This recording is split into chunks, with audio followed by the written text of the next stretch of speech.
You like the look of film? Of course you do, otherwise you wouldn't have clicked on this video. Lucky for you, I'm going to show you how you can make your digital photos look like they were shot on film in just a few easy steps.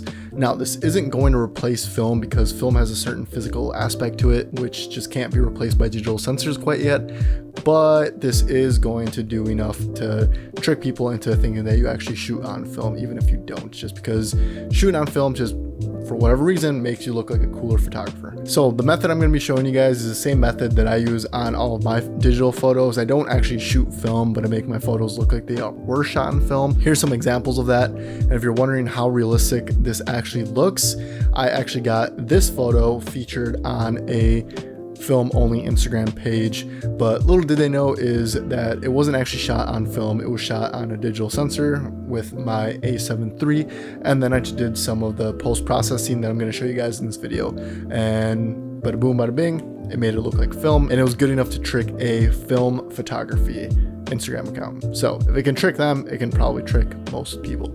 So let's not waste any time. Let's get right into it. Before we start editing, the first thing you want to make sure to do is when you are taking photos, you want to be shooting in RAW. The reason you want to be shooting in RAW is because RAW has way more data than JPEGs do. Make sure you are shooting in RAW because that'll give you a lot more leverage when you do edit. And when you are doing more heavy edits like the method I'm going to be showing you in today's video, you definitely want to have that leverage to work with.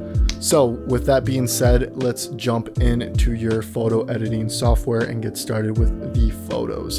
So I'm going to be using Lightroom to edit. Once you are in Lightroom, the first thing you have to do with your photos is go through and just find the best ones. You obviously don't want to edit every single photo you shoot. You most likely shot some photos that aren't going to be good enough to make it the final cut. So just go through all your photos, pick out the best ones, and then pick one that you really like.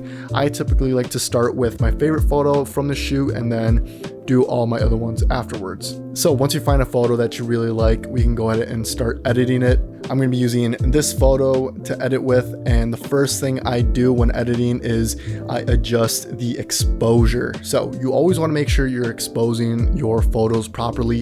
Even if you are going to be doing a lot of edits to it, it's always easier to make your edits once your photo is properly exposed. You don't want to underexpose it and you don't want to overexpose it. That's not really going to add any special effects to it. It's just going to make the photo look like it wasn't properly taken, and no amount of additional effects is going to change that. Now, if you are doing a more of a creative photo, then things like overexposing and underexposing can definitely play in your favor. But if you aren't and you're just trying to get a regular photo, then don't go too crazy on the adjustments. So once you adjust your exposure, the next thing I like to do is I like to head down into my curves. And in the curves, I like to make 3 points. From these 3 points is where I always start. I might add some more, but for the most part, I at least have 3. So with these 3 points added, you're going to raise the shadows a little bit, and then you are going to crush the highlights a tiny bit as well.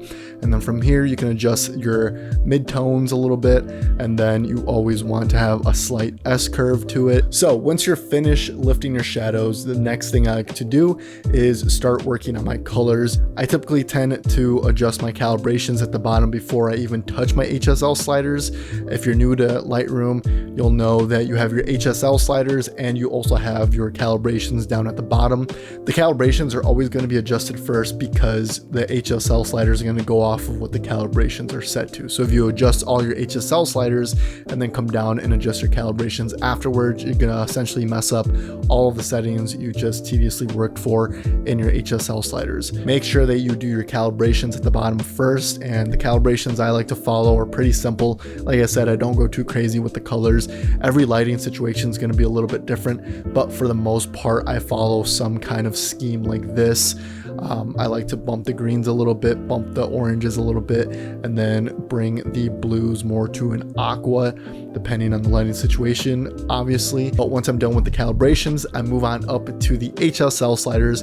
This is where the majority of your color calibration is going to come into play. Like I said, it all depends on your photo. If you have a color that's sticking out very brightly, you might want to tone it down a little bit, and vice versa. If you have a color that just isn't popping enough, you might want to bump it up. Keep in mind, film photos aren't known for super vibrant photos, so try and follow a very neutral kind of pattern with your photos. You don't want to overly brighten and overly saturate certain colors while leaving the other ones unsaturated. That's not very film-like.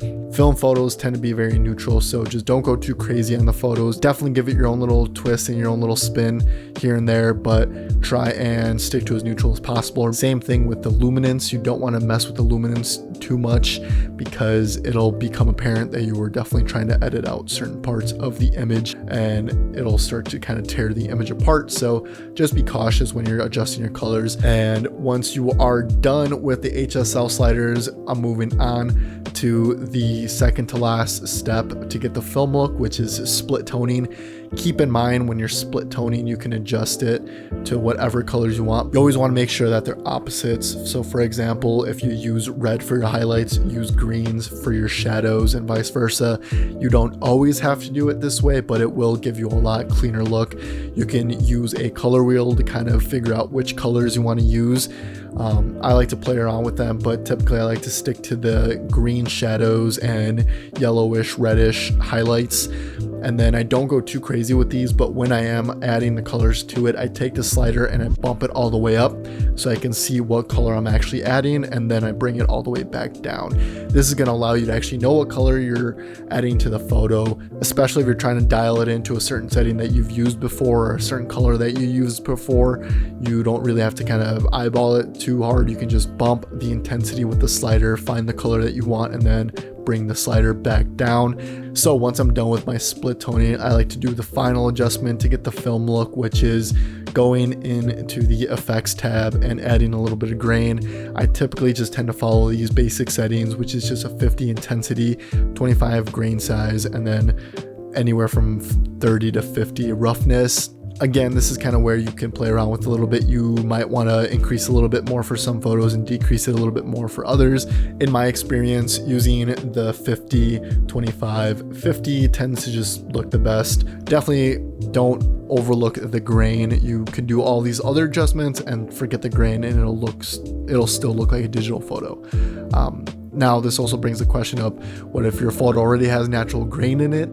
If your photo already has natural grain in it, maybe you mess up the settings, or maybe you were just shooting at low light, then you don't necessarily have to add grain in post. But for the most part, I would still add grain, because when your camera produces grain, it produces a colored grain and it's kind of hard to desaturate. And then if you just add grain in post, it'll be a neutral grain, like it won't actually have any color to it, and it'll look a lot better in my opinion. But if you like the grain that your camera already captured, you can just keep it at that. Or if you have too much grain, you can use the denoise tool and take a little bit out of it. But once you do all these adjustments, which I'll have up right now, your final photo will go from looking like this to this. This is the photo that was featured on the film page on Instagram. So these are the exact settings I use, and these are the exact settings I use on all my other photos, and it's gotten people to think that I shoot on film a couple of times, even though I don't. So that is the final image. That is how I make my digital photos look like they were shot on film. So if this video helped you out in any way, shape, or form, make sure to hit that like button, make sure to subscribe, and make sure to comment something just to help the algorithm share this video with other people. So thank you guys for watching, and I will see you guys in my next video, which is where I'll be showing you how to make a film camera out of a toaster. All right, see you then.